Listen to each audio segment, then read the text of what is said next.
4 things you should never say when a relative passes away, especially not number 4.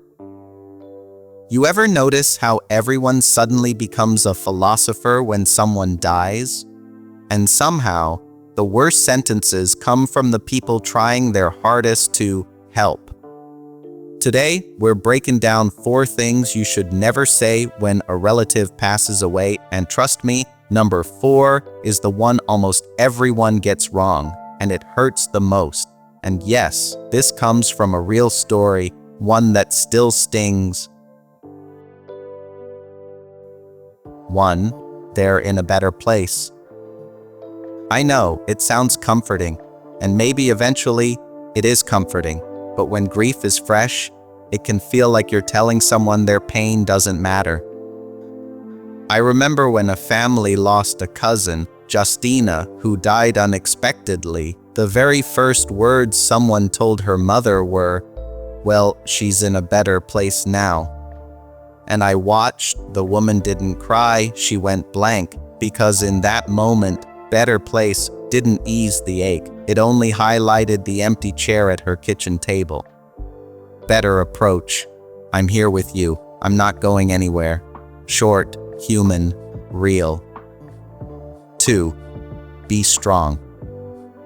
Here's the truth. Strength and sorrow are not enemies, but telling someone to be strong feels like giving them an emotional weightlifting assignment on the worst day of their life.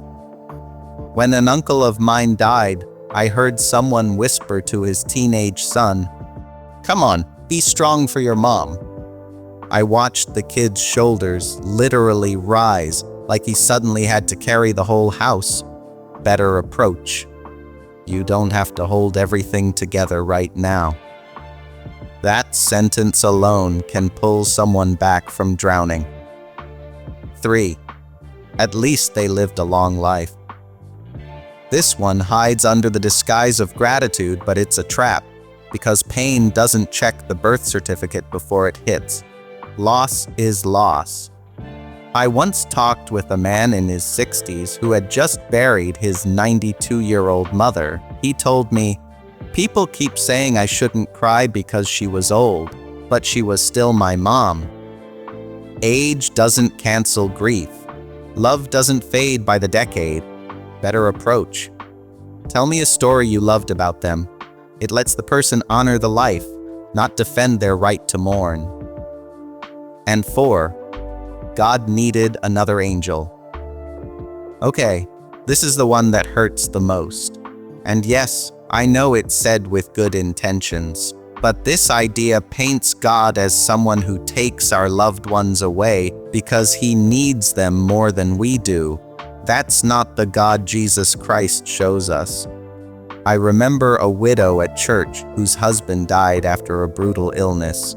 A visitor hugged her and whispered, "God needed another angel." The woman pulled away and said quietly but sharply, "I needed him too."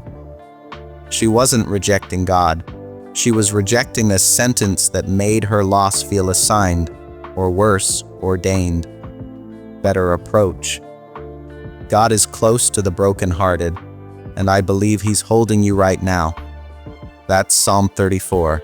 That's truth that heals. Why these phrases hurt. Most bad grief comments come from one place. We're uncomfortable with pain, and when we're uncomfortable, we reach for cliches instead of compassion. But Jesus Christ didn't do that.